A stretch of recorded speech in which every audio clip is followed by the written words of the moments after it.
kebanyakan imam ini Ahlussunnah Salafiyun kok kelihatannya sulit bersatu. Bagaimana mempersatukan mereka? Jawabannya sesungguhnya mari kita belajar definisi bersatu dan berpecah menurut Al-Quran, supaya kita tahu apakah kita ini bersatu atau berpecah. Ya,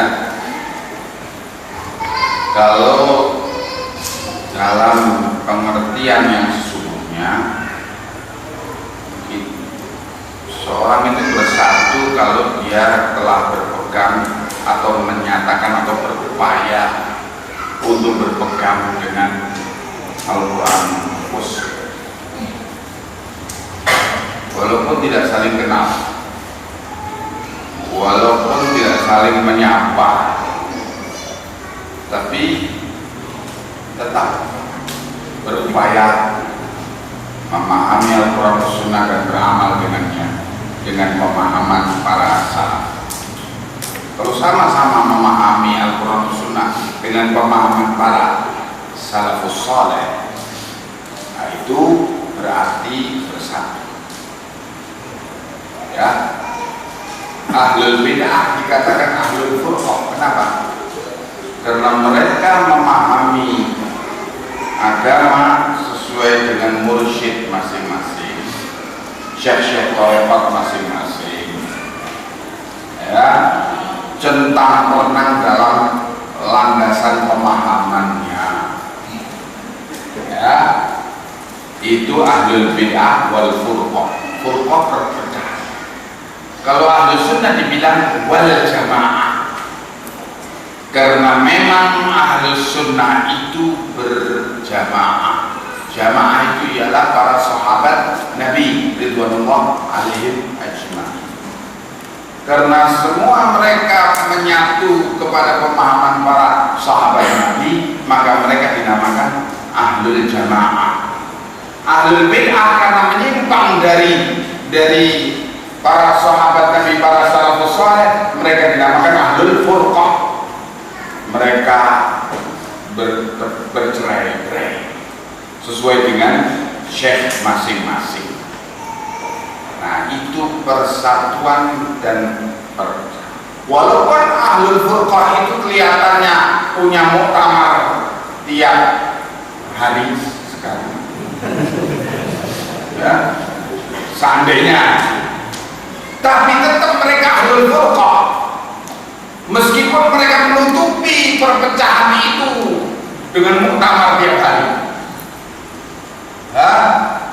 Karena memang landasan mereka sudah bercerai-berai. Ahlus sunnah, meskipun mereka itu saling marah satu dengan yang lainnya, tetapi ketika mereka itu satu rujukan dalam memahami Al-Quran dan Sunnah, siapa rujukannya? Para sahabat Nabi, al-jamaah, maka mereka dinamakan ahlul jamaah. Dari itu sesungguhnya akhwan, keliru kalau kita menyimpulkan bahwa salafiyun itu bercerai-berai. Salafiyun bersatu. Ya, urusan tidak saling menyapa terjadi, bahkan terjadi fitnah di kalangan para salafus saleh, tetapi mereka tetap bersatu.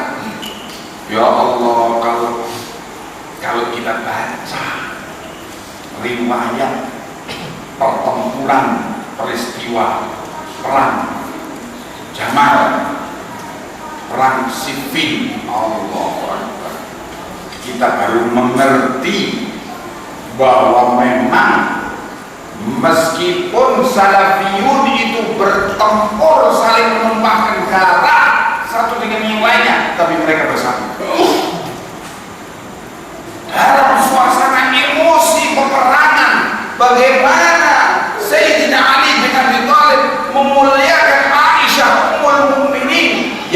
menurut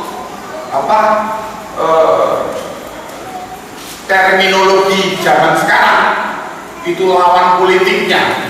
Lawan politiknya. Aisyah Ummul Mukminin menurut terminologi sekarang, itu lawan politiknya. Tetapi Ali bin Abi Thalib luar biasa memuliakan Aisyah Ummul Mukminin dan juga putra-putra beliau Hasan, Husain, semua memuliakan beliau. Luar biasa. Kalau kita baca tentang peristiwa perang yang terjadi, sampai katanya para ulama, alhamdulillah Allah takdirkan peristiwa peperangan itu sehingga kita bisa mengerti bagaimana cara menghadapi ahlul bugha dari kalangan saudara sendiri, pemberontak dari kalangan saudara sendiri, bagaimana menyikapinya. Diterapkan sunnah luar biasa. Itu menunjukkan riwayat-riwayat itu mereka bersatu dalam perang Siffin. Ini dalam puncak emosi, saling berhadapan-hadapan dan saling menumpahkan darah. Tiba-tiba Sayyidina Ali bin Abi Thalib radhiyallahu anhu mendengar bahwa tentaranya Muawiyah bin Abi Sufyan kehabisan air, terancam mati kehausan. Maka Sayyidina Ali memerintahkan dalam posisi pasukan Sayyidina Ali di wilayah sumur, diperintahkan oleh beliau pasukan menjauh dari sumur untuk memberi kesempatan kaum muslimin dari grupnya Muawiyah bin Abi Sufyan untuk ngambil air dari sumur itu. Kalau bukan dari roh ukhuwah persatuan, tak mungkin terjadi demikian. Sampai mereka mengambil air dan memenuhi tempat-tempat air mereka, terus mereka balik lagi ke posisinya. Loh, kalau menurut kebiasaan sekarang, mumpung sudah ditahan kita kuasai aja, biar kehausan biasa, kan gitu. Tapi tidak kembali kepada posisi. Ini peperangan ini menunjukkan meskipun terjadi peperangan, tetapi menunjukkan persatuan. Maka jangan resah dengan kenyataan tidak mau antara ustadz yang satu dengan ustadz yang lain, tidak mau jangan dewe-dewe. Oh ya wes, jangan dewe-dewe. Jadi itu bukan tanda perpecahan, itu manusia perkara yang biasa, dan terjadi dari sejak dulu sampai sekarang. Nah, jadi yang penting landasannya yaitu merujuk kepada para salafus saleh, berarti bersatu. Maka ahlu sunnah itu bersatu meskipun kelihatannya bercerai-berai. Ahlul bid'ah itu bercerai-berai meskipun kelihatannya pura-pura bersatu. Jadi kalau kamu bilang bagaimana cara menyatukan mereka, perkuat semangat untuk mengikuti ittiba para salafus saleh, ya itu sudah. Memang bersatu kok. Bagaimana untuk memperkuat persatuan itu? Ya, perkuat semangat ittiba mengikuti salafus. Bersatu, jangan bilang jangan bilang udah nggak berjuang. Wah, itu cuma biasa. Saudara ribut masalah warisan, ya balik lagi nah.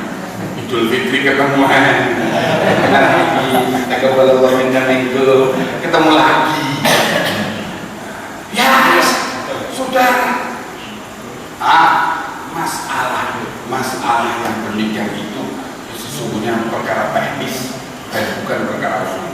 Yang namanya berpecah itu kalau usulnya, landasan-landasannya sudah berpisah, sudah beda, itu sudah berpecah. Yang ini pakai landasannya torekot Naqsyabandiyah, yang ini pakai torekot Chistiyah, yang ini pakai torekot Qadiriyah. Wah, itu pecah. Tapi kalau semuanya, coba apa? Al-Quran Sunnah. Al-Quran Sunnah menurut Muhammad siapa? Para salafus saleh. Dan lebih jauh lagi, tanya, siapa sih yang kamu ketahui tentang Syekh bin Baz? Oh, itu guru kami, imam kami. Sekarang tanya, oh iya, itu guru kami, imam kami. Begitu, sak guru sak panemu, mananya yang pecah? Ya, semuanya besar. Hah? Ada pun masalah pribadi biasa. Suami istri juga kadang-kadang cekcok, enggak saling menyapa. Padahal suami istri biasa. Yang kecil anggap kecil. Hah? Jangan dibesar-besarkan. Kalau sudah berbeda usul itu besar masalahnya. Ya.